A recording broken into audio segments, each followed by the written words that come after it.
Bismillahirrahmanirrahim. Dear students, Assalamu alaikum and welcome back to lecture number 23. In this lecture, we will talk about the accounting for merchandising business, and this is about chapter number 6.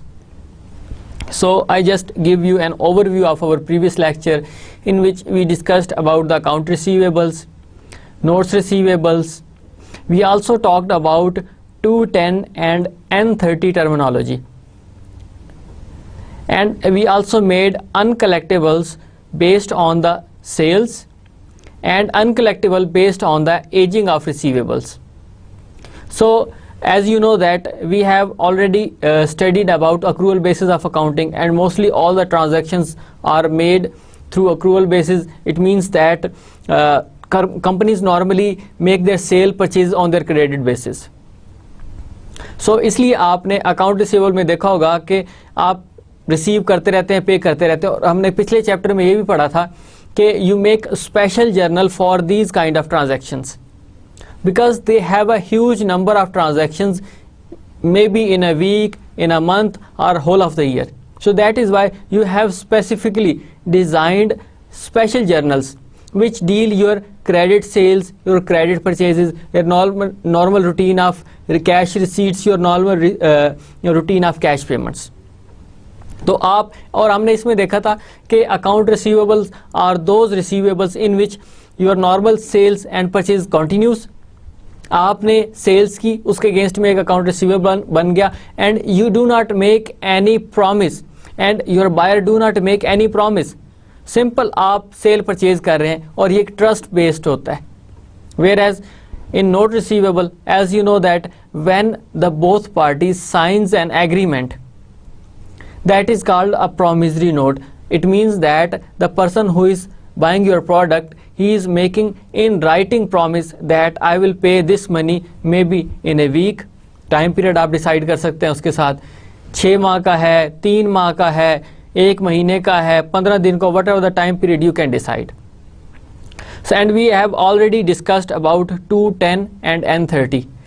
I just give you an overview कि आपने अगर कोई sales की है credit पे और आपका एक अकाउंट रिसीवेबल का अकाउंट अराइज हो चुका है, तो आप उससे ये कहते हैं कि अगर आप 10 डेज के अंदर अंदर हमें पेमेंट कर देते हैं, आप अपने कस्टमर को कहते हैं कि because that customer has purchased products from you on credit basis, तो आप अगर हमें 10 डेज के अंदर पेमेंट करेंगे तो हम आपको उस पर 2% डिस्काउंट दे देंगे. मतलब this is normal routine, this is a normal convention of the industries. आप इसमें अपनी मर्जी से भी कह सकते हैं, इसमें आप 1/10 कह सकते हैं, क्योंकि अगर बड़ी ट्रांजेक्शन्स होंगी तो उसमें अमाउंट भी बहुत ज़्यादा बन जाएगी. तो इसलिए आप कहते हैं कि हम आपको 2% डिस्काउंट देंगे अगर आप 10 डेज के अंदर अंदर पेमेंट कर देते हैं. आप ये परसेंटेज बढ़ा भी सकते हैं, और this is up to you. This depends upon your own type of business, जिसमें आप समझते हैं कि इसमें आप ज़्यादा परसेंटेज भी, क्योंकि आपके पास प्रॉफिट मार्जिन ज़्यादा है, तो आप इसमें उससे ज़्यादा उसको डिस्काउंट दे सकते हैं. देन यू से दैट कि if you are not availing this discount of 2%, then ultimately you have to make your payment within 30 days, but we will not give you any discount. हम आपको वो 2% का कोई allowance नहीं देंगे, कोई discount नहीं देंगे, आप इसके लिए कुछ भी वर्ड यूज़ कर सकते हैं, but still you have to make your payment. आपने 30 दिनों के अंदर अंदर पेमेंट लाजमी करनी है. So that is a terminology which is used in receivables, both may be in the notes receivable और अकाउंट रिसीवेबल. आपने नोट रिसीवेबल में एक प्रॉमिस दिया हुआ था 30 डेज का, आप उसको भी कह देते हैं कि if you will pay the money within 10 days then you can avail a discount of 2%. तो फिर वो आप 30 डेज़ की बात नहीं करते, आप उसे कह सकते हैं कि 10 डेज़ में पे करेंगे तो आप 2% डिस्काउंट ले लेंगे. अब अगर उसके पास पैसे आ जाते हैं अर्ली, तो वो उसको पे करके उस प्रॉमिसरी नोट को कैंसिल कर सकता है. Then we discussed about estimates based on the sales. आप कहते हैं कि हमें शायद सेल्स का 10% जो हम क्रेडिट पे कर रहे हैं वो रिसीव नहीं होगा, 5% हमें रिसीव नहीं होगा, क्योंकि हमें ये हमारा एक्सपीरियंस बताता है कि आपने सेल्स की फॉर एग्जांपल 10,000 की, तो हमें 1% उसका रिसीव नहीं होगा। तो that is based upon your experience. आपने कहा कि जी हमने पूरे साल तकरीबन कोई 50 लाख रुपए की सेल्स कर दी है। अब क्योंकि सेल्स का वॉल्यूम इतना ज़्यादा है, इतनी अमाउंट ज़्यादा, तो आप उसमें से कह सकते हैं कि यार इसमें 2% लोग जो है ना वो ऐसे हमारे बायर्स हैं जो पेमेंट नहीं करेंगे। और हमने रीजंस बड़ी डिटेल से डिस्कस की थी पिछले अपने लेक्चर में। हमने ये कहा था कि सेल्स जो है वो आप अपने कस्टमर्स को देते हैं, वो बाद में कहते हैं कि यार हम आपको पेमेंट कर देंगे लेकिन थोड़ा सा कम कर दे इस पे पैसे, हम आपको अर्ली दे देते हैं। जैसे किसी ने 10,000 देना है तो कहता है कि यार मैं आपको 9,500 अभी दे दूँ, 500 डिस्काउंट कर दें हमें। तो that is based upon your sales. आप अपनी हिस्ट्री की बेस पे, आप अपने एक्सपीरियंस बेस पे ये डिसाइड करते हैं। Then estimate based on ageing of receivables. अब आपके जो अनकलेक्टेबल्स होंगे जिसमें से आप रिसीव नहीं कर पाते, तो आप उसकी एज के लिहाज से कहते हैं। अब जितनी एज बढ़ती जाएगी आपके रिसीवेबल्स की, इतनी ही परसेंटेज अनकलेक्टेबल्स की बढ़ती जाएगी। आपके जो, अब जैसे हमने पिछले लेक्चर में देखा था कि जिसके मोर देन मतलब 1 ईयर का रिसीवेबल था, उस पे आपने 80% तक लगाया हुआ था कि इसमें 80% तक हमें रिसीव होने के चांस हैं, ना रिसीव होने के चांसेस हैं, कि हमें लोग 80% तक पे नहीं करेंगे। देन फिर जितना टाइम कम होता जाता है इतनी आपकी परसेंटेज वो कम होती जाती है। सो जितना टाइम पीरियड ज़्यादा हुआ इतने ही आपके रिसीवेबल्स अनकलेक्टेबल रहे। So that was our previous lecture that we discussed. Now we will talk about inventories. So before that we have already talked about our revenue through a first type of business, that is services. इसको आप first भी कह सकते हैं, इसको आप last भी कह सकते हैं, but this is a one of out of 3 types of businesses. कि आपने 3 जो पढ़े थे टाइप्स ऑफ बिजनेसेस में, आपके पास एक मैन्युफैक्चरिंग का था कि you produce your products by your own self. Then we studied about a trading और manufacturing type of organisations in which you purchase finish products and then you sell it out to the other people. अब उसमें दरमियान में आपने for example 10,000 का वो finish product को purchase किया और उसको हो सकता है 15,000 में सेल कर रहे हैं, 13,000 में सेल कर रहे हैं। तो अब आपके पास जो मर्चेंडाइज होगी that you are purchasing, that are called inventories. इनको आप इन्वेंट्रीज कह सकते हैं कि ये आपके पास अब स्टॉक है कि जिसको आपने सेल्स की और उसके बाद फिर आपने प्रॉफिट अर्न किया। These are now the physical products. इससे पहले जितना भी आपने पढ़ा था you are providing basically the services. Now at this time you are involved in the physical products. And a second type of business, which is your trading business. You are purchasing a complete finished product from one place and selling it out at an other place. अब इसकी example ये ले सकते हैं हम, for example some time people purchase products, for example furniture. अब पाकिस्तान में एक चिन्योट के फर्नीचर की बहुत ज़्यादा डिमांड है। So for example I am living in Islamabad and I am doing a business of furniture. I will purchase furniture from Chinyot, that is a complete finished product, and then I will pay a freight, जो भी आपकी transportation cost होगी वो आप पे करेंगे। फिर यहाँ पर इस्लामाबाद में आप अपने शोरूम पर, आउटलेट पर आप उसको रख देंगे। You did not make any modification of that product. तो आपकी वो एक फिजिकल प्रोडक्ट थी जिस पर आपने कोई भी तब्दीली नहीं की और आपने एज इट इज सेल कर दिया। हमने इसकी बेहिसाब एग्जांपल्स देखी थी। आपके पास फॉर एग्जांपल हमने कहा था कि फार्मास्यूटिकल का अगर देखें तो आपके पास डी वॉटसन कंपनी है, शाहीन केमिस्ट है। ये क्या कर रहे हैं, या इसके अलावा और भी फार्मासिस्ट हैं जो आपकी फैक्ट्री से मेडिसिन परचेज करते हैं और जनरल जो कस्टमर्स हैं उनको सेल कर रहे होते हैं। They are not doing any modification, कुछ भी वो चेंज नहीं करते इसमें। सेम आपके पास और बहुत सी एग्जांपल्स मौजूद हैं, जैसे नोकिया की है, यूनाइटेड मोबाइल्स हैं, एडवांस टेलीकॉम है। ये नोकिया कंपनी से मोबाइल्स परचेज करते हैं, कोई मॉडिफिकेशन नहीं करते और उसको एज इट इज़ मार्केट में सेल कर देते हैं। So this is a kind of second type of business which one person purchase complete finish product from one place and sell it to the other place, और दरमियान में अपना एक profit margin add कर देता है। वो उसकी कॉस्ट कैसे कैलकुलेट की जाती है, will talk about later on. Simple आपको यहाँ पर एक कंपैरिजन देता चलूँ मैं कि what is a merchandising business and how it is different from the services type of business. If you look at on the slide you will see that revenue activities of a merchandising business involves buying and selling of a merchandise. It involves a physical product. यहाँ पर आपके पास एक जिसको आप product को देख भी सकते हैं, उसको टच भी कर सकते हैं, ये वो प्रोडक्ट्स होती हैं। इसकी मैं आपको ऑलरेडी बहुत एग्जांपल्स दे चुका हूँ। लेकिन सर्विसेज में आप you just provide your services, आपकी वहाँ पर कोई फिजिकल इन्वॉल्वमेंट नहीं होती है। जैसे आपके होटल हैं, they provide you only the services. Airline companies हैं, they provide you only the services. आपके होटल हॉस्पिटल्स हैं, they provide you only the services. आपके चार्टर्ड अकाउंटेंट फर्म्स हैं जो कंपनियों के ऑडिट करते हैं, they provide you only the services, but they are not involved in any type of physical product.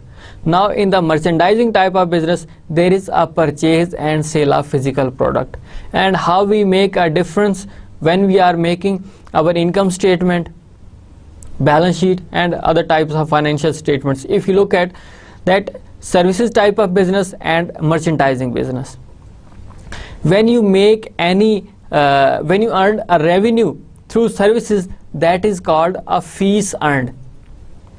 आपने कोई भी सर्विसेज परफॉर्म की तो आप उसके अगेंस्ट कहते हैं कि we have earned a revenue through fees. आपके फॉर एग्जांपल फाइनेंशियल इंस्टीट्यूशंस हैं, बैंक्स हैं आपके, वो फीस अर्न करते हैं। सर्विसेज प्रोवाइड की, उसके अगेंस्ट उन्होंने रेवेन्यू जनरेट किया थ्रू फीस, वो उसके अगेंस्ट फीस लेते हैं, कमीशन लेते हैं, that is their actually a revenue. Whereas when a physical product is involved and selling of that product is called sales. आपका ये सेल्स रेवेन्यू होता है और सर्विसेज में आपके पास फीस अर्न होता है। Now in the second category we deduct operating expenses. Now what are the operating expenses? Operating expenses can be divided into two parts. Number one, it includes selling expenses, and number second, administrative expenses.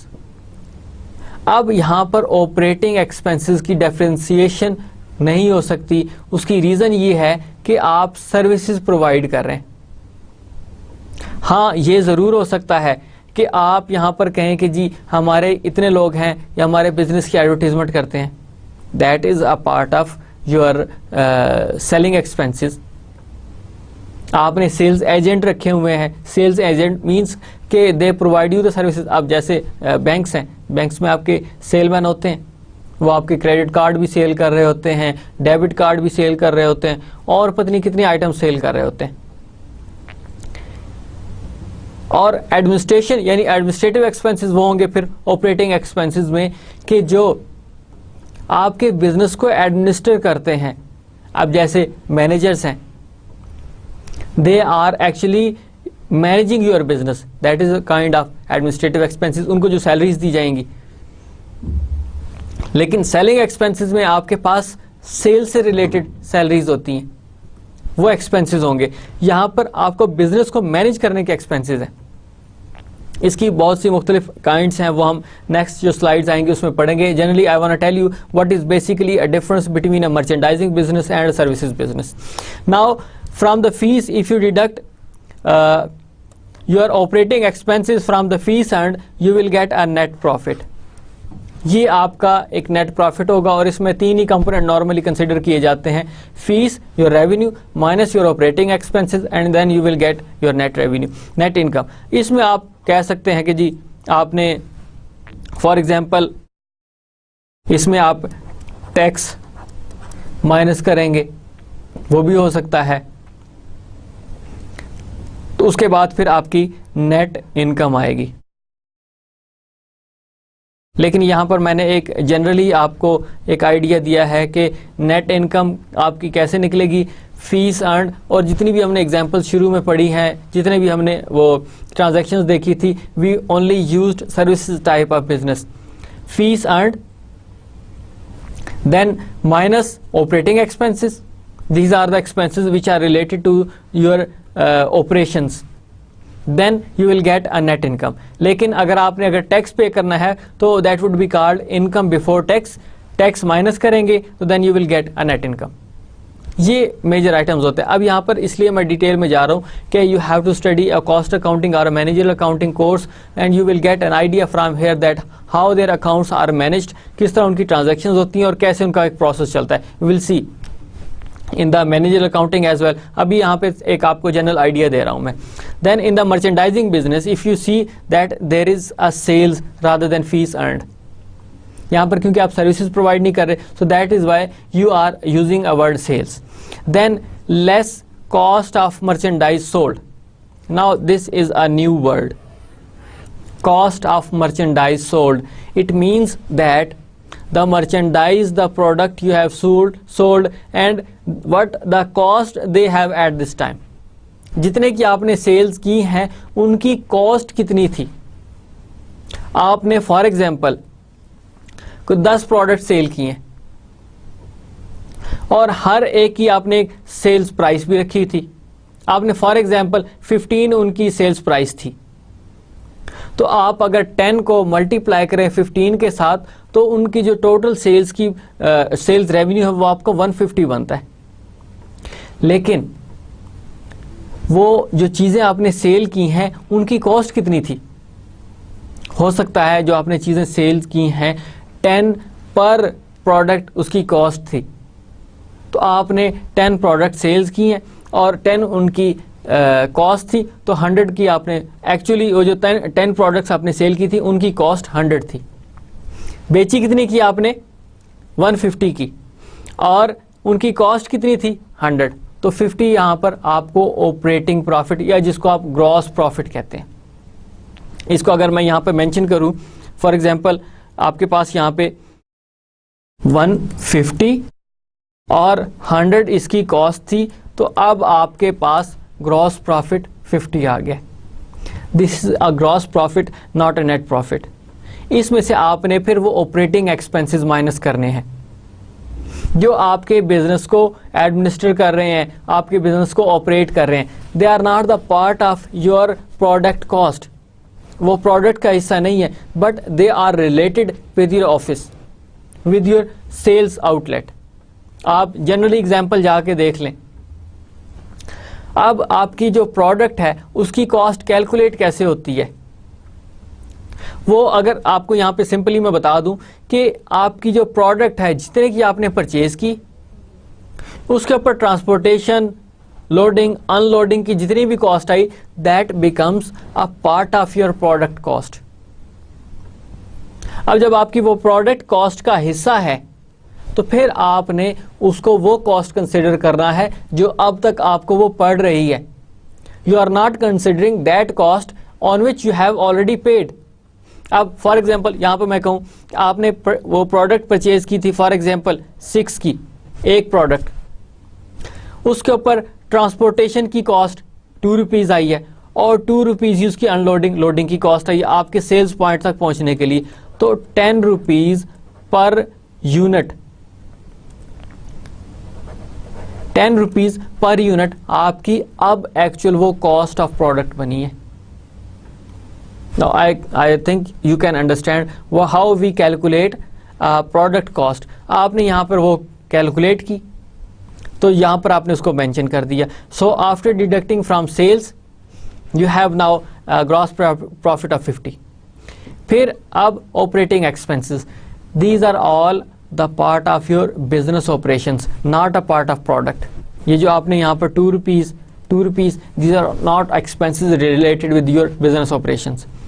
These are a part of your cost of product। हम कहते हैं ना कि आपने कोई चीज़ purchase की, आप simply market में जाते हैं और चीज़ परचेज़ कर लेते हैं, आप कहते हैं कि यार ये मुझे जो है ना वो 50 रुपीज़ की मिली है, that is not actually the cost.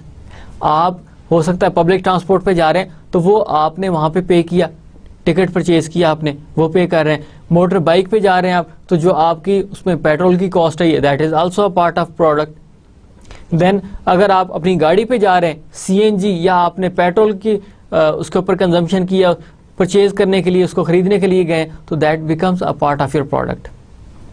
So I hope now you can understand that product cost is different from your operating expenses. अब operating expenses में आपको मैंने बताया था कि selling expenses और admin expenses, administrative expenses है, इनकी कैटेगरीज है। अब इनके अंदर सेल्स से रिलेटेड, अब कौन कौन से सेल्स से रिलेटेड है, आपने फॉर एग्जांपल सेल्समैन रखे हुए, किसी भी शॉप पे चले जाए, you can find it out कि ये आपके सेल्समैन है। आपको जब भी शॉप पे जाएंगे तो कोई ना कोई सेलमैन आपके पास आ जाएगा आपकी हेल्प करने के लिए, आपकी हेल्प कर रहा होगा, आपको प्राइस बता रहा होगा, उसकी फीचर्स बता रहा होगा, उसकी क्वालिटी बता रहा होगा, आपको बेसिकली वो मोटिवेट कर रहा है। So that is a part of your selling expenses. जब आप उसको सैलरी देते हैं तो that is your sales salaries and which is a part of your selling expenses. आपने कमीशन पे लोग रखे हुए हैं अपनी प्रोडक्ट को सेल करने के लिए, जितनी आप सेल्स करेंगे उतनी हम आपको कमीशन देंगे, उस परसेंटेज के हिसाब से कमीशन देंगे। So that becomes a part of your selling expenses. Then administrative expenses को कैसे हम डिफरेंशिएट करेंगे? एडमिनिस्ट्रेटिव एक्सपेंसेस फॉर एग्जांपल किसी भी जगह पे आपका रेंट, जो आपने ऑफिस बनाया हुआ है या जो आपकी आउटलेट है, जो आपकी शॉप है, उसका रेंट, फिर वहाँ पर जो आपने एक एडमिनिस्ट्रेटर बिठाया हुआ है या जो मैनेजर है उसको सैलरी दे रहे हैं। अब नाउ सेल्समैन और है और एक सैलरी आपके एडमिनिस्ट्रेटर की है वो और है। So that is a part of your administrative expenses. तो वो आप यहाँ पर माइनस करेंगे, करने के बाद फिर आपके पास नेट इनकम आएगी। अब फॉर एग्जांपल आपके ये 25 थे तो 25 आपका नेट इनकम होगी। आप 25 आप चेक करेंगे कि इस पर कोई टैक्स तो नहीं लगता, टैक्स लगता है तो फिर आपने यहाँ पर वो टैक्स भी पे करना है। टैक्स पे करने के बाद फॉर एग्जांपल आपका 5 रुपीज़ टैक्स था तो अब आपके पास 20 नेट इनकम आ रही है। सो बेसिकली जो डिफरेंस आपको दिखाना है वो आपको जो टर्मिनोलॉजीज यूज़ की जाती हैं, फीस अर्न्ड और sales, these are two separate things. You are not selling your services. हाँ, प्रोडक्ट्स को आप सेल करते हैं। फिर आपके पास सर्विसेज में ऑपरेटिंग सिर्फ एक्सपेंसेस होते हैं, लेकिन यहाँ पर आपकी प्रोडक्ट की कॉस्ट भी होती है जो आप मर्चेंडाइजिंग में करते हैं। तो यानी कॉस्ट ऑफ मर्चेंडाइज या कॉस्ट ऑफ प्रोडक्ट वो भी होती है आपकी। बाकी रूटीन के आपके नॉर्मल वही एक्सपेंसेस, उनकी टाइप्स होती है जो आपकी यहाँ पर यूज़ की जाती है सर्विसेज बिजनेस में। So this is a new accounts on the income statement when you are making a trading type of business in which sales minus sales, basically sales is revenues collected from sale of merchandise. आपने for example जो हमने example ली थी वो 150 था, ये 150 की आपने product cell की, यानी 15 उनकी सेल प्राइस और 10 आपने प्रोडक्ट सेल की थी। तो टोटल इस वक्त आपकी जो सेल्स प्राइस है that is collected from a sale of product 150। Cost of merchandise sold, कि जितनी आइटम्स आपने सेल किए हैं उनकी कॉस्ट कितनी है। आपने 10 सेल किए थे ना, 10 मल्टीप्लाइड बाय और 10 उनकी कॉस्ट थी, तो टोटल आपके पास 150 अब आपके पास ये ग्रॉस प्रॉफिट आ गया, जो आपने ये ग्रॉस प्रॉफिट यहाँ पे कैलकुलेट किया। So for calculation of gross profit that word is not used in your service type of business. अब यहाँ पर आपके पास ग्रॉस प्रॉफिट आ रहा है। So that is made from the merchandising type of business. You sales revenue में से आपने कॉस्ट ऑफ मर्चेंडाइज सोल्ड, कि जितनी आपने चीज़ें सेल की उनकी कॉस्ट कितनी थी वो माइनस करेंगे तो आपके पास ग्रॉस प्रॉफिट आएगा। So that we normally do in our this merchandising type of business. There are few terminologies which are used in merchandising type of business. You just look at on the types. First one we have related with the sales, the other one we have related with the purchases. इनको ज़रा देखें, then I will start telling you के what is these kind of terminologies which are used in our merchandising business. Now first one is your sales allowance. What is a sales allowance? You are allowing something. Are you giving some favor to your customers? Is it something like that? Sales discount, we are much familiar about the word discount. Sales discount, it means that you are selling your product at below your sales price. Then sales return. Sales returns, it means the product you have already sold, now at this stage somebody, your customer is returning back to your products to you. So these are basically the three components related with the sales: sales allowance, sales discount, and sales return. Then purchase allowance, you have purchased your products. What is the cost? What do we mean by purchase allowance? It means the person from whom we have purchased the products, is he giving some favor to us? Purchase discount, we are purchasing the products and that your seller is giving you some benefits, giving at a low price, and you are getting it at a low cost. Then purchase return, are you returning your product to your sellers? आप चीज़ें वापस कर रहे हैं उसको. What could be the reasons of these terminologies? Why do we use these words? What is the importance of these specific terminologies and how they affect on our trading or merchandising type of business? Number one, we do have a sales allowance. Now sales allowance means कि आपने चीज़ें उधार पे cell की, because we know that we use accrual basis of accounting. Sales allowance कि आपने चीज़ें cell की but you are giving allowance. अब आपके पास एक तो अकाउंट्स रिसीवेबल बन रहा है या आप कह सकते हैं नोट्स रिसीवेबल बन रहा है, लेकिन साथ उसको अलाउंस भी दे रहे हैं. इसको मैं रिलेट करूंगा कि आपने चीज़ें सेल्स की, अब आपके कस्टमर ने आपको एक ऑर्डर दिया था, अब आप शायद उस ऑर्डर की स्पेसिफिकेशन के मुताबिक नहीं रहे. आपको उसने कहा कि मुझे ये आइटम्स ये आइटम्स ये आइटम्स और ये आइटम्स चाहिए, लेकिन आपने उसके मुताबिक वो चीज़ें नहीं भेजी. अब वो तो चीज़ें आपको वापस करेगा, या आपने चीज़ें भेजी और रास्ते में वो कहीं डैमेज हो गई तो वो तो चीज़ें आपको वापस भेजेगा. ये दो कंडीशंस हो सकती हैं कि आपने चीज़ें सेल्स की, अब वो स्पेसिफिकेशन के मुताबिक नहीं थी, फिर आपने चीज़ें भेजी और वो चीज़ें आपकी डैमेज हो गई आपके कस्टमर तक पहुंचते पहुंचते.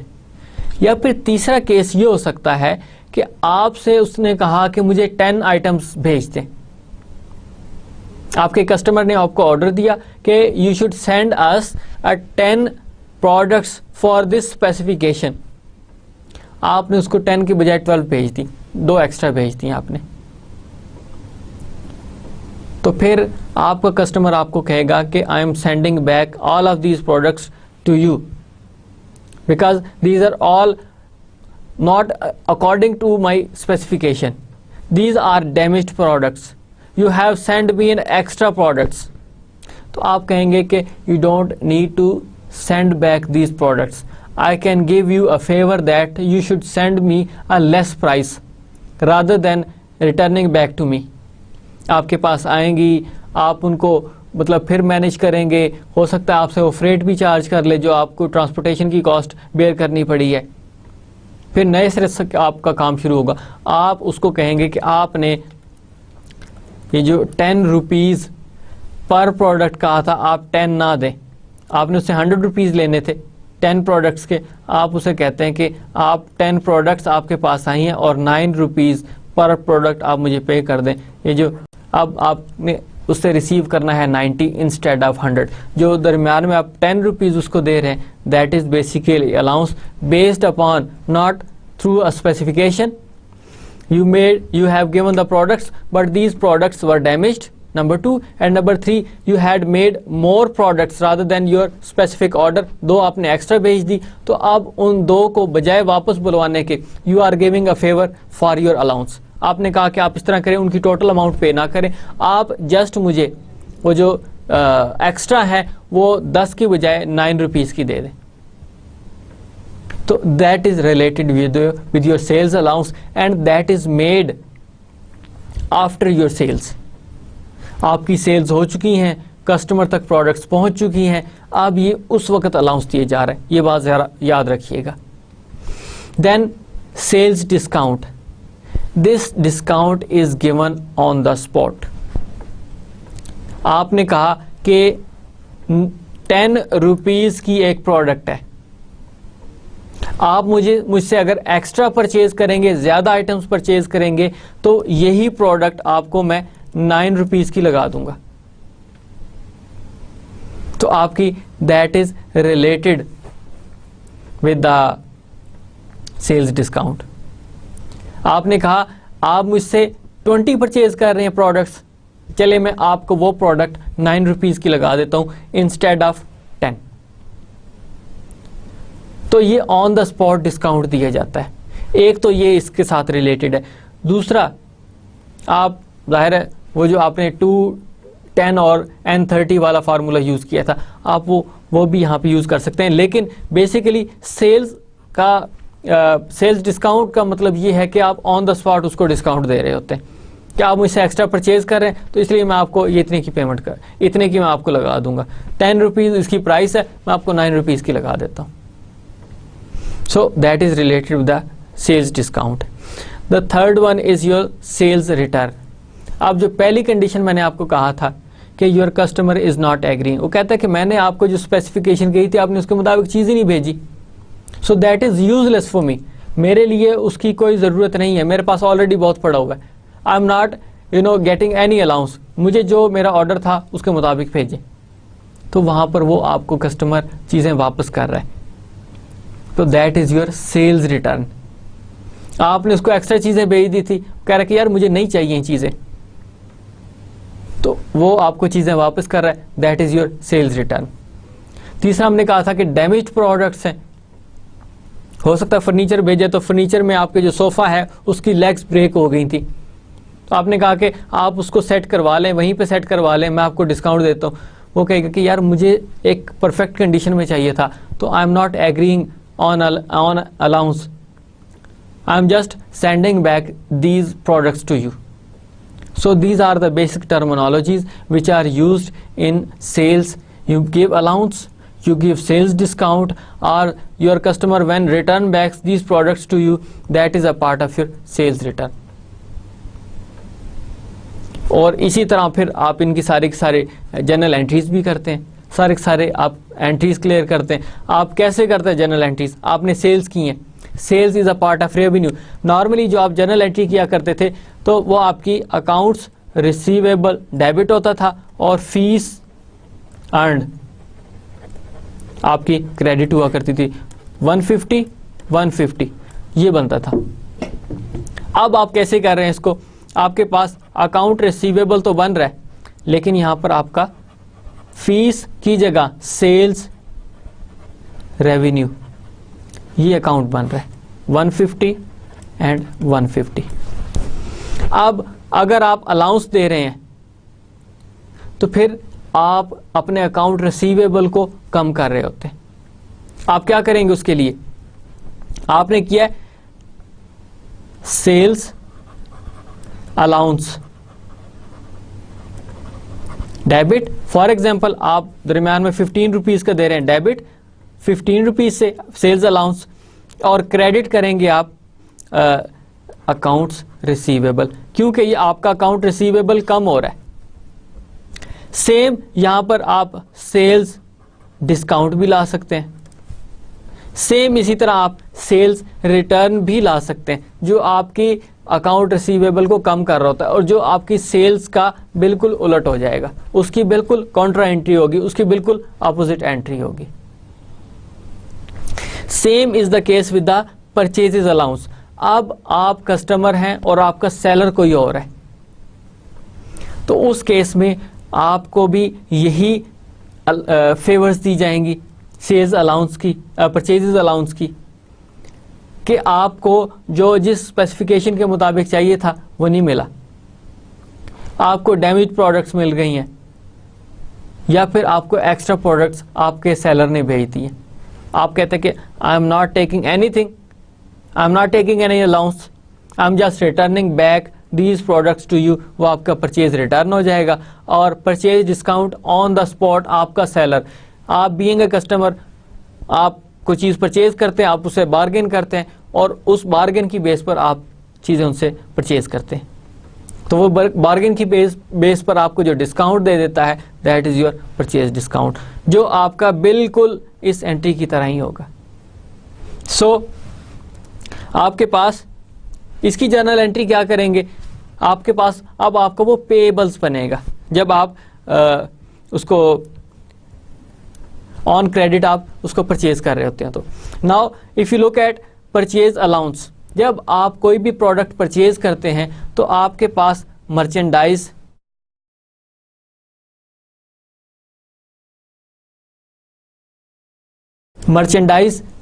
इन्वेंट्री डेबिट करते हैं, और क्रेडिट में आपका अकाउंट्स पेबल होता है या नोट्स पेबल, कुछ भी अमाउंट हो सकती है। फॉर एग्जांपल 100 एंड 100, ये आपने जब भी कोई चीज़ परचेज करनी है तो उसकी जर्नल एंट्री ये होती है। आपके पास इन्वेंट्री आ गई दैट इज़ डेबिट, और उसके अगेंस्ट आपने या तो कैश पे की होगी या आपने एक पेबल बना लिया होगा, आपके पास ये क्रेडिट हो जाएगा। नाउ आपने ये काम कर दिया है, इन्वेंट्री हो गई है, आपकी जर्नल एंट्री हो गई है। अब जब आप परचेज अलाउंस ले रहे हैं, आप परचेज डिस्काउंट ले रहे हैं, या फिर आप परचेज रिटर्न कर रहे हैं, तो फिर आपकी यही एंट्री उलट हो जाएगी, क्योंकि ये आपके अकाउंट्स पेबल को, आपकी लाइबिलिटीज़ को कम करती हैं। तो फिर क्या होगा, आपके पास यही अकाउंट्स पेबल डेबिट हो जाएगा। फॉर एग्जांपल 10 रुपीज़ थे और क्रेडिट में आपके पास purchase allowance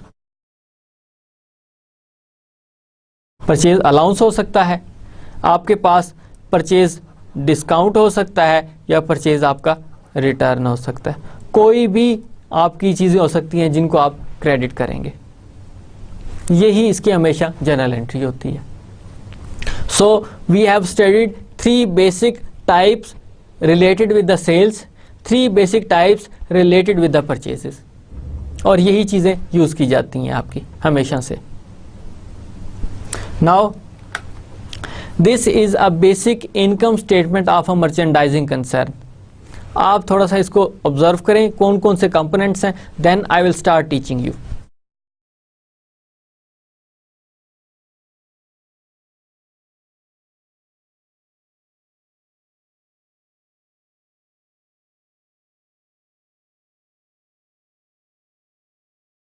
Okay, now come back to this income statement, and I will start telling you that how we have to prepare income statement for a merchandising concern.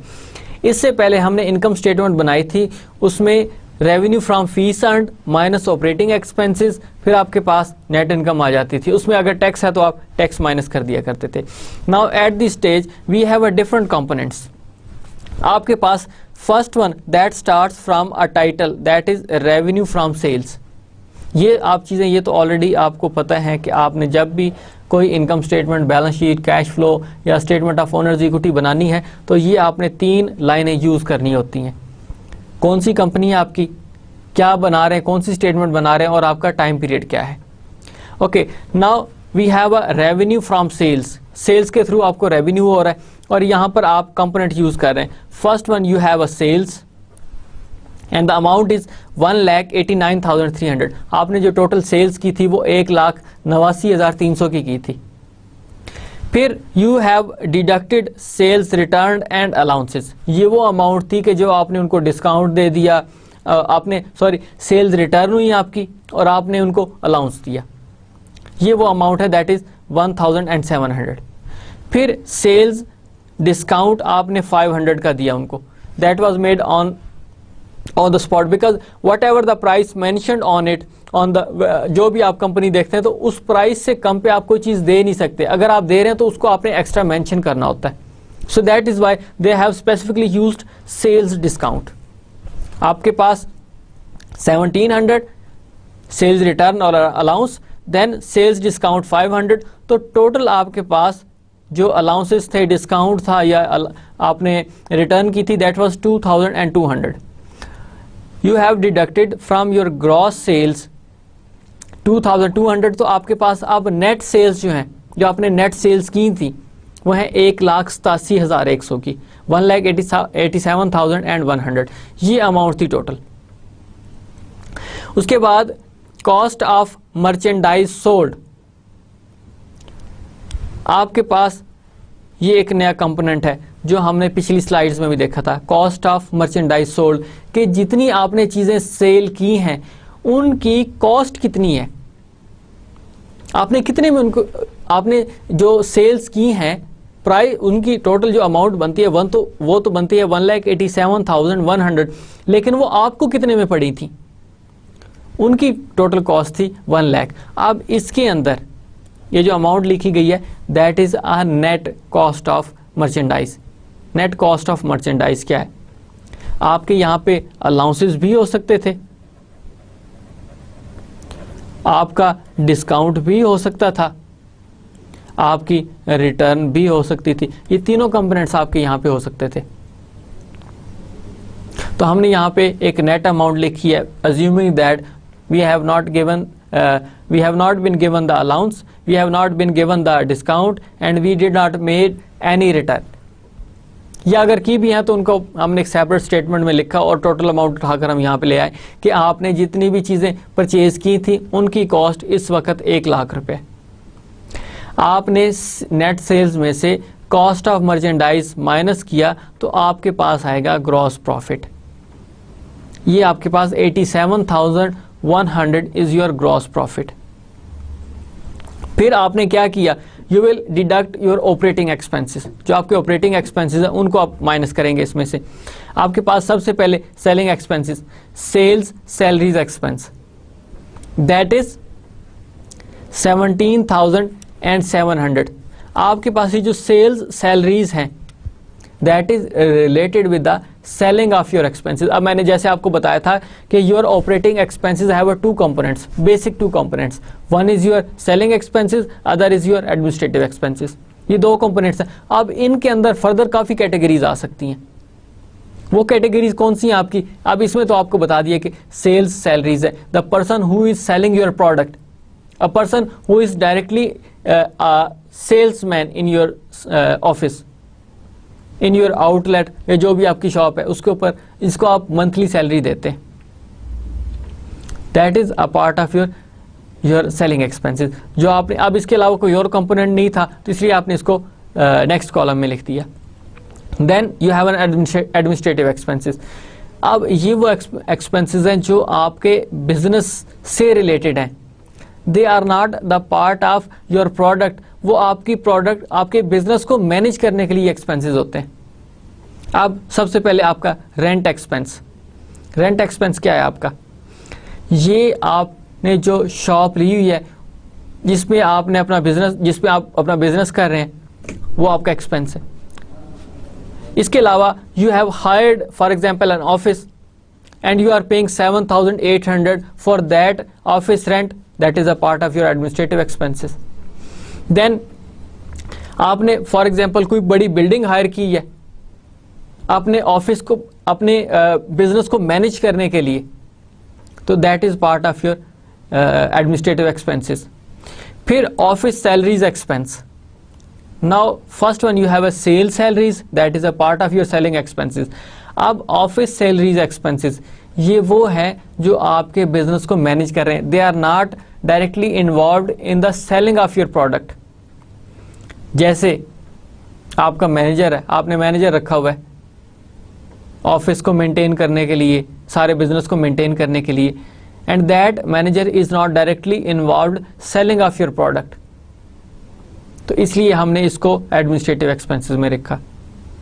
या आप इसके अलावा आपके office में कुछ स्वीपर काम कर रहा है, आपके सिक्योरिटी गार्ड्स हैं, आपके ऑफिस का पार्ट होते हैं वो, so they are the part of your administrative expenses. Then third one is your depreciation expense, and we have also mentioned about office equipment, so that depreciation is related with your office equipment। आपने for example vacuum cleaner रखा हुआ है आपके office को साफ करने के लिए, तो that is not directly involve in selling of your product, वो सिर्फ आपकी क्लीनलीनेस कर रहा है ऑफिस की। आपने फॉर एग्जांपल कंप्यूटर रखा हुआ है, उसकी depreciation, so that is a part of your administrative expenses. So all operating expenses, I just gave an overview that all of your operating expenses have two basic components. One is your selling expenses and the other is administrative expenses. Selling expenses includes all the expenses directly related with your sales. अब इसके अलावा यहाँ पर तो simple आपको बता दिया गया कि सेल्स सैलरीज है, इसके अलावा आप अगर कोई एडवर्टाइजिंग करवाते हैं, आपने कोई कैंपेन लॉन्च की एडवर्टाइजिंग की और उसके एक्सपेंसेस आप बेयर कर रहे हैं, तो that is also directly involve with your sale of product, उससे आपकी सेल्स इंक्रीज होंगी, so that is a part of your selling expenses. Then administrative expenses के ये आपके एक्सपेंसेस जो आपके बिजनेस को मैनेज करने के लिए होते हैं। Okay, now first one you have a rent expense 7,800, office salaries 22,550, then depreciation expense 2,800। अब इनका आपने टोटल किया इन तीनों कंपोनेंट्स का और आपने नेक्स्ट कॉलम में लिख दिया, that is 33,150। So you add up selling and administrative expenses and the total is your 50,850, that is your operating expense। इन दोनों का टोटल आपने किया तो आपके वो ऑपरेटिंग एक्सपेंसेस बन गए, तो टोटल कितना आपका 50,850। So you deduct this operating expense from your gross profit, you will gate income after operating expenses. आपने 87,100 में से 50,850 को माइनस किया तो आपके पास ऑपरेटिंग एक्सपेंसेस आ रहे हैं, दैट इज 36,250। तो ये आपका इनकम आफ्टर ऑपरेटिंग एक्सपेंसेस का, आपने ऑपरेटिंग एक्सपेंसेस को दरमियान में से माइनस कर दिया, अब आपके पास ये 36,250 की अमाउंट आ रही है। अब इसके अलावा जितने भी कंपोनेंट होंगे एक्सपेंस से भी रिलेटेड हो सकते हैं, इनकम से भी रिलेटेड हो सकते हैं, these are all not related with your normal course of operations. और जो आपके ना वो ऑपरेटिंग एक्सपेंसेस का पार्ट होते हैं, अगर एक्सपेंस है तो, ना ही वो आपके रेवेन्यू सेल्स का पार्ट होते हैं जो आपके सेल्स में ऐड हो, तो फिर आपने इसके बाद उनको शुरू करना है। अब आपके पास इनकम बिफोर ऑपरेटिंग एक्सपेंसेस आ चुका है। अब यहाँ पे नेक्स्ट देखें other expenses, that is your interest expense. आपने लोन लिया हुआ था किसी से, आपने उसका इंटरेस्ट देना है। Now this expense is neither related your sales nor related with your administration, तो आपने इसको स्पेसिफिकली अलग से मेंशन करना है। अब वो आपकी 2,000 की अमाउंट है, उसको आपने अलग से मेंशन किया। अब जो भी फाइनेंशियल स्टेटमेंट को पढ़ेगा वो देख लेगा कि नॉर्मल कोर्स ऑफ एक्सपेंसेस इनके ये थे ऑपरेटिंग एक्सपेंसेस, अब इससे हट के इनके जो इंटरेस्ट एक्सपेंस है जिसका इन्होंने लोन लिया हुआ है उस पर वो इंटरेस्ट पे कर रहे हैं, that is 2,000। So after deducting this 2,000 from income after operating expenses, you will get 34,250. This amount could be your net income, but be sure that you have also pay income tax. आपने income tax पे करना होगा। अब वो depend करता है क्योंकि हर country के अंदर परसेंटेज इनकम टैक्स की डिफरेंट है, और फिर आपके इनकम टैक्स का लेवल भी डिफरेंट होता है कि आप इस स्टेज तक कमाते हैं, इस स्टेज तक आपकी इनकम हुई है तो आपने इस पर इतना टैक्स देना है, इस स्टेज पर आपकी इनकम हुई है तो आपने इतना एक्सपेंस देना है, इस स्टेज पर पहुंच गए तो आपके ये इनकम टैक्स बढ़ता जाएगा। अब देखें एक चीज कि यहाँ पे फर्क क्या है।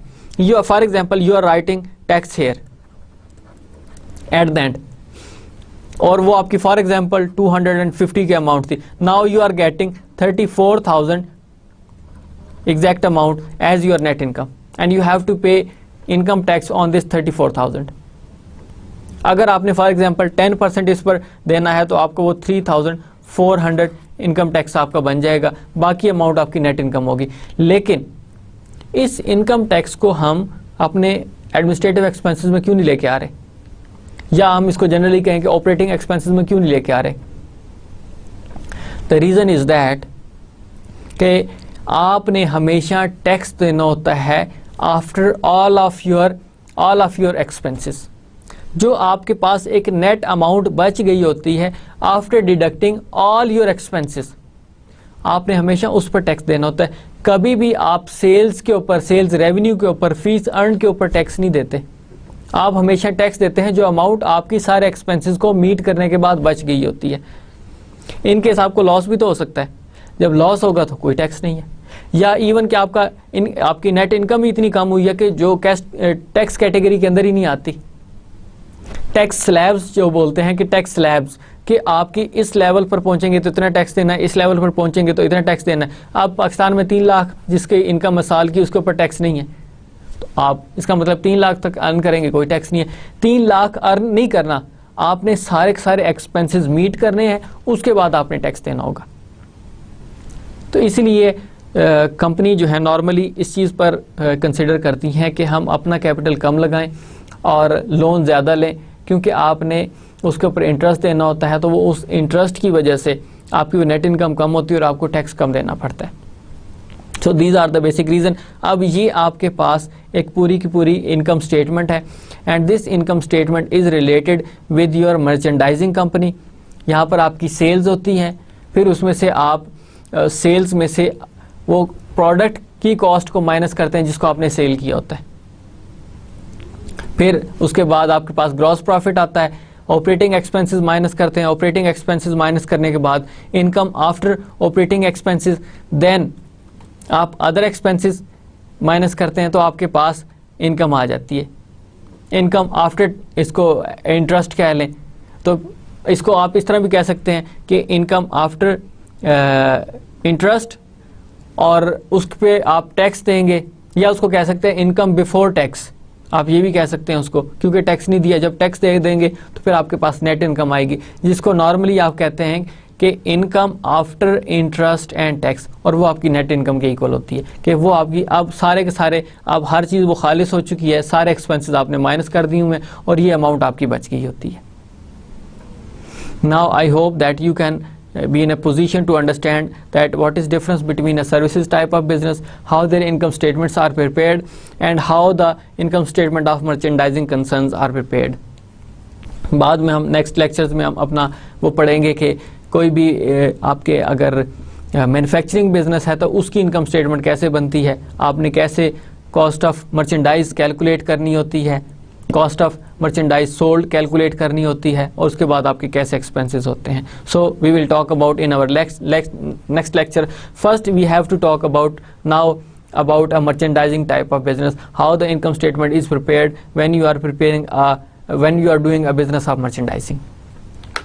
So computation of cost, as we have seen, there are few things that must be kept in your mind when you are making an income statement of merchandising concern.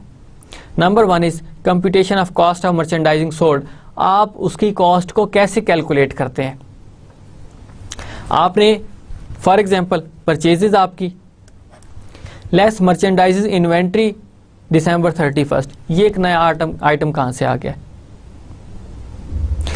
ये आइटम आपका इस तरह से आया है, should I tell you by writing, कि आपके पास आप एक बिजनेस कर रहे हैं, परचेज करते हैं सेल करते हैं, परचेज करते हैं सेल करते हैं, तो आपके पास कुछ चीज़ें ऐसी भी थी जो पहले से बच गई थी, वो पिछले महीने या पिछले साल सेल नहीं हुई थी। फॉर एग्जाम्पल आपके पास, इसको हम कहते हैं कि ओपनिंग इन्वेंट्री या ओपनिंग मर्चेंडाइज। फॉर एग्जाम्पल आपके पास 100 की ऑलरेडी पड़ी थी, अब ये 100 की जो ऑलरेडी आपके पास ओपनिंग इन्वेंट्री पड़ी थी, ये काफ़ी नहीं थी सेल करने के लिए, तो आपने फिर क्या किया, ऐड परचेजेस, आपने कुछ और चीज़ें परचेज की, कुछ और प्रोडक्ट्स अपनी परचेज की। फॉर एग्जांपल आपने वो 1000 की परचेजेस की, तो टोटल आपके पास इस वक्त 1100 की प्रोडक्ट्स आ चुकी हैं। इसको बोला जाता है कि merchandise available for sale, merchandise is available for sale, कि अब आपके पास इतनी मर्चेंडाइजेस पड़ी हैं और इनमें से आप सेल कर सकते हैं। सो मर्चेंडाइजेस अवेलेबल फॉर सेल, ये आपके पास वो प्रोडक्ट होती हैं। अब फिर इसमें से आपने कितनी सेल कर दी अभी, या इसको कहूं कि अभी आपने कितनी सेल नहीं की इसमें से। फॉर एग्जांपल मैं कहता हूं कि इसमें से 200 की आपकी सेल नहीं हुई, तो सेल कितनी है फिर 900 की। यानी अगर इसको कहूं मैं कि December 31 इन्वेंट्री,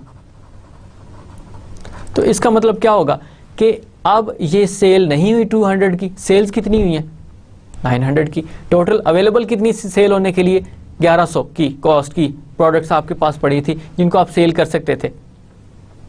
कितनी सेल नहीं हुई eight the end of December 31 200 की, फिर सेल्स कितनी है आपकी 900 की। तो ये merchandise is sold, merchandise sold that is 900, 900 की आपने सेल की है। अब जो ये 200 है, ये 200 नेक्स्ट ईयर 1 जनवरी को अब ये ओपनिंग इन्वेंट्री बन जाएगा। इसको अगर मैं कहूँ कि 1 जनवरी, कि आपकी 1 जनवरी है, ओपनिंग इन्वेंट्री 100 की थी, अब नेक्स्ट ईयर ये आपकी जो 200 की एंडिंग इन्वेंट्री थी या December 31 की इन्वेंट्री थी, ये नेक्स्ट ईयर के लिए ओपनिंग इन्वेंट्री बन जाएगी। तो इन्वेंट्रीज को इस तरह कैलकुलेट किया जाता है कि कॉस्ट ऑफ मर्चेंडाइज सोल्ड, कि जितनी आपने चीज़ें सेल की हैं उनकी कॉस्ट कितनी है।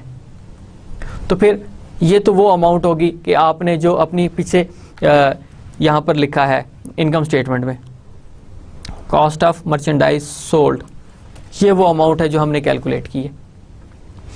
लेकिन computation of cost of merchandise purchases, ये कैसे कैलकुलेट करेंगे, ये उसी तरह ही है जिस तरह हमने सेल्स की थी, और ये उस तरह होती है कि जो आप परचेजेस के दौरान करते हैं। आपने परचेजेस की less purchases return and allowances, जो चीज़ें आपने वापस कर दी उनको, लेस परचेज डिस्काउंट, के जितना आपका डिस्काउंट हुआ था आपने वो भी माइनस कर दिया। अब आपके पास ये नेट परचेजेस आती हैं। ये वो परचेजेस हैं कि जिसकी अब आपने टोटल पेमेंट करनी है, और ये इसी तरह ही है जो आपकी ये अमाउंट थी। अब ये जो आपने टोटल परचेज की थी जिसकी हम उससे पहले बात करते रहे। सो आपके पास ये आ गई। अब नेट परचेजेस की वो अमाउंट है जिस पर जो आपने परचेजेस की हैं, लेकिन जब आप परचेज करते हैं तो उसके ऊपर मैंने आपको पहले भी बताया था कि कुछ आपको एक्सपेंसेस बेयर करने पड़ते हैं। वो एक्सपेंसेस आपकी सेल पॉइंट तक जितने भी होंगे that becomes a part of your product.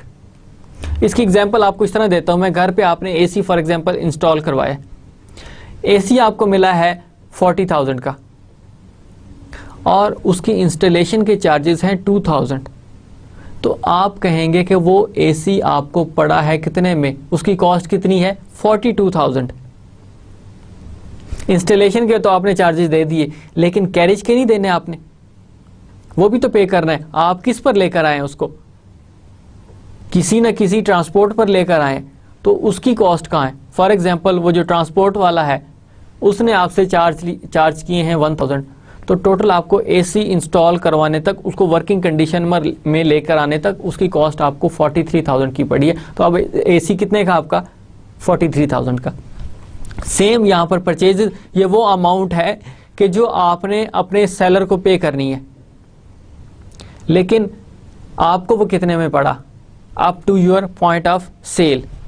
इसमें आप फिर अपने ट्रांसपोर्टेशन की कॉस्ट को ऐड करेंगे, तो then this is your cost of merchandise purchase. अब वो कितने में आपको पड़ा है, कॉस्ट ऑफ मर्चेंडाइज परचेज, कि जितने की आपने परचेज की थी उसकी कॉस्ट आपको कितनी पड़ी है।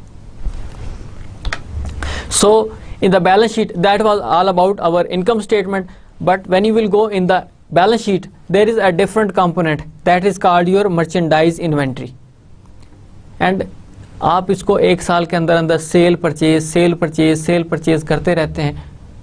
जब वो एक साल के अंदर अंदर आपकी यूटिलाइज हो जाती है, आपको बेनिफिट दे देती है, कैश में कन्वर्ट हो जाती है या दूसरे एसेट में कन्वर्ट हो जाती है, तो we know that any asset that can be converted into cash within 1 year, that is your, yes, which type of asset? Current asset, yes. तो हम इसको कैसे लिखते हैं फिर आपके पास, क्योंकि ये आपका एक एसेट है, आपकी बैलेंस शीट बन रही है, बैलेंस शीट।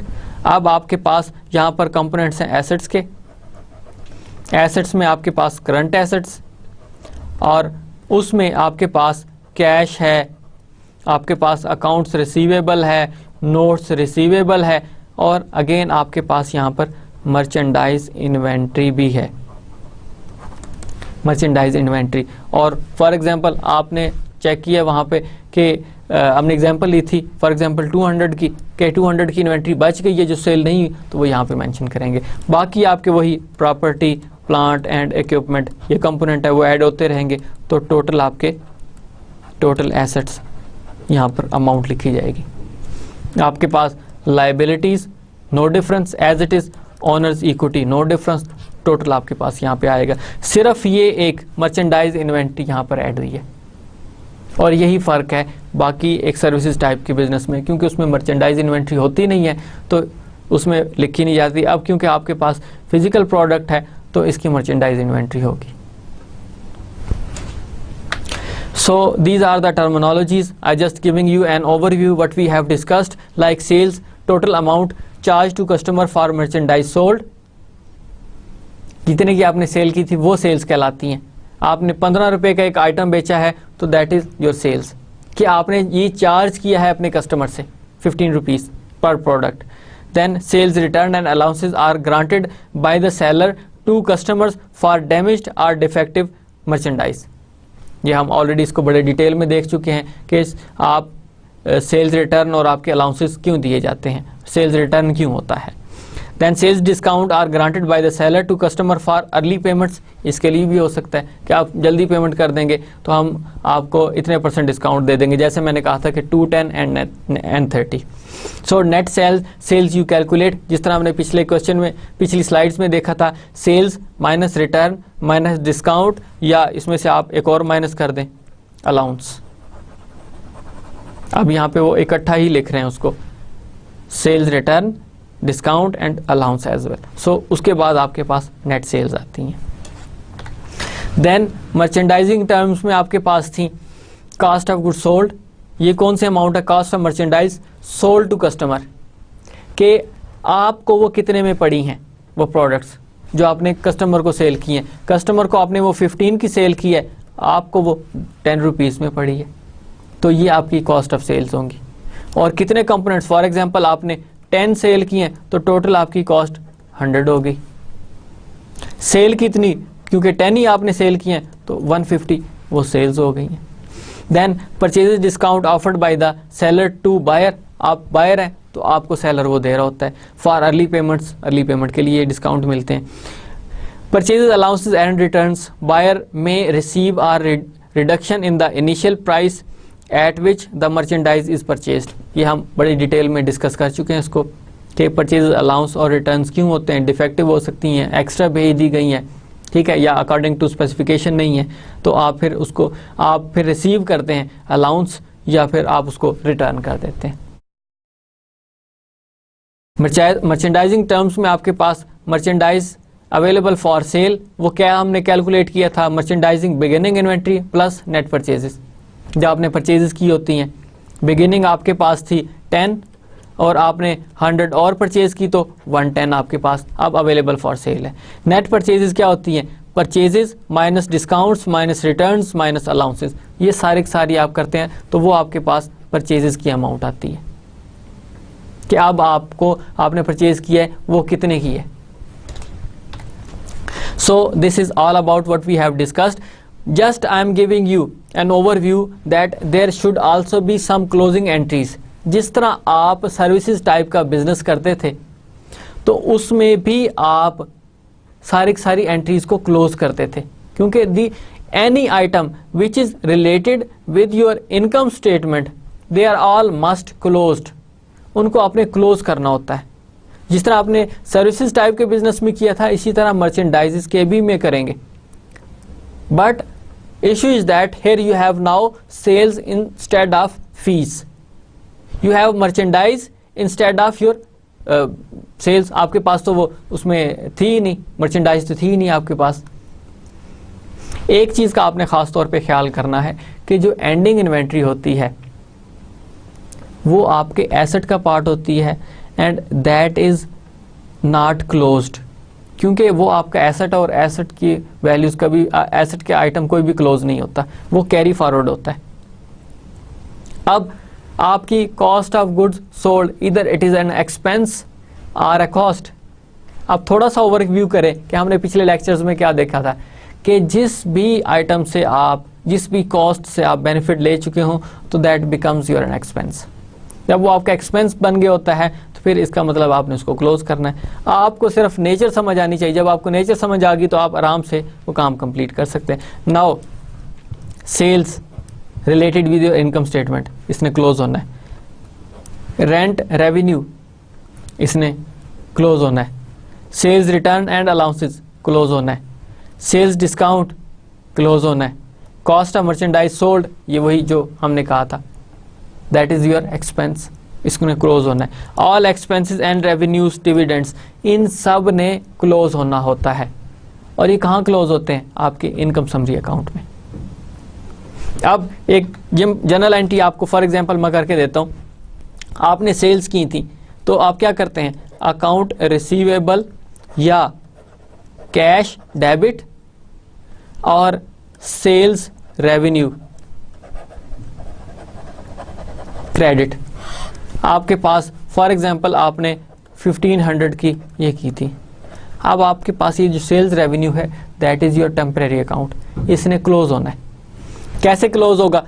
इसी तरह जिस तरह हम जर्नल एंट्रीज पहले करते रहे, तो ये सेल्स रेवेन्यू डेबिट होगा 1500 से and income summary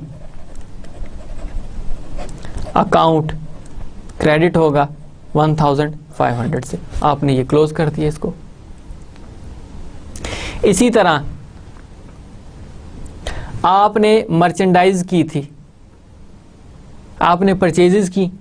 now cost of goods या कॉस्ट ऑफ मर्चेंडाइज सोल्ड, ये अब आपका एक्सपेंस है. तो इसके अगेंस्ट आप अकाउंट्स पेबल बनाते थे, आपने उनको पेमेंट करनी थी. अब ये आपका एक्सपेंस है. अब ये आपका जब एक्सपेंस है तो अगेन इसको ट्रीट करेंगे एज एन एक्सपेंस और इसको भी क्लोज करेंगे. सेम इसी तरह आपकी बाकी जनरल एंट्रीज होंगी. आप इसी तरह जनरल एंट्रीज करते जाएं, उनको क्लोज करते जाएं. आपका इनकम समरी अकाउंट बनेगा और इनकम समरी अकाउंट में ये सारे आइटम्स क्लोज होते जाएंगे. और उस इनकम समरी अकाउंट ने क्लोज होना होता है आपके कैपिटल अकाउंट में. सो दिस इज ऑल अबाउट कि आपने जितने भी टेम्पररी अकाउंट्स होते हैं उनको क्लोज करना होता है. जब वो क्लोज हो जाते हैं तो उसके बाद फिर उनको आपने ट्रांसफ़र करना होता है नेट बैलेंस को, और फाइनली वो आपके कैपिटल अकाउंट में चले जाते हैं. आपने हर एक को क्लोज करना होता है. लेकिन एक आइटम इन्वेंट्री का जो आपके पास एंडिंग इन्वेंट्री है that is a part of your assets, current assets, और उसने आगे फिर कैरी फॉरवर्ड होना होता है. इसके अलावा जितने भी आपके सेल से रिलेटेड हैं, जो आपके इनकम स्टेटमेंट के कंपोनेंट्स हैं, वो सारे क्लोज होते हैं. So this is all about what we have discussed. I will just give you an overview of our lecture that we have studied. Basically, there is a major difference between a merchandising concern and a services concern, and we have seen in our slides there is a hell of difference. वो क्या difference है आपका? आपके components में वो difference आता है कि in services there is no merchandising inventory. But in merchandise type of business, there is a physical product that you sell it out to your customers, and based upon your sales, आप उससे revenue earn करते हैं. आपने देखा operating expenses normally same होते हैं, लेकिन services में आपका ग्रॉस प्रॉफिट नहीं होता है, मर्चेंडाइजिंग में आपका ग्रॉस प्रॉफिट होता है। देन अकाउंटिंग फॉर इन्वेंट्रीज, हमने ये देखा था कि आपने इन्वेंट्री परचेज की तो उसको कैसे उसकी कैसे ट्रीटमेंट की जाती है। आपके पास मुख्तलिफ टर्म्स ऑफ परचेजेस आपने देखी हैं, टर्म्स ऑफ सेल्स देखी थी कि 3 आपके allowances, purchase allowance, purchase discount, purchase return, इसी तरह sales allowance, sales return, sales discount, ये हमने देखा है। How they are affected, then calculation of net profit कैसे कैलकुलेट करते हैं, and finally we have seen that there should be some closing entries, आपने उनको क्लोज करना होता है। जिस तरह आप रेवेन्यू को क्लोज करते थे इसी तरह आप यहाँ पर सेल्स को भी क्लोज करेंगे, जिस तरह आप एक्सपेंसेस को क्लोज करते थे यहाँ पे भी आप एक्सपेंसेस को क्लोज करेंगे। So that is all about our lecture number 23. I hope that you might have understood this lecture. In the next lecture inshallah we will talk about type of manufacturing organisations के वो manufacture करती हैं तो उनका क्या process होता है, कैसे मैन्युफैक्चर किया जाता है और कौन कौन से कंपोनेंट्स हैं। उस लेक्चर की इम्पॉर्टेंस ये है कि जब आप मैनेजरियल अकाउंटिंग और कॉस्ट अकाउंटिंग पढ़ेंगे तो उसमें आपको ये जो चैप्टर हैं ये आपको काफ़ी फैसिलिटेट करेंगे। So up to that we have completed our lecture number 23. Inshallah we will meet our lecture number 24. So thank you very much and Allah Hafiz.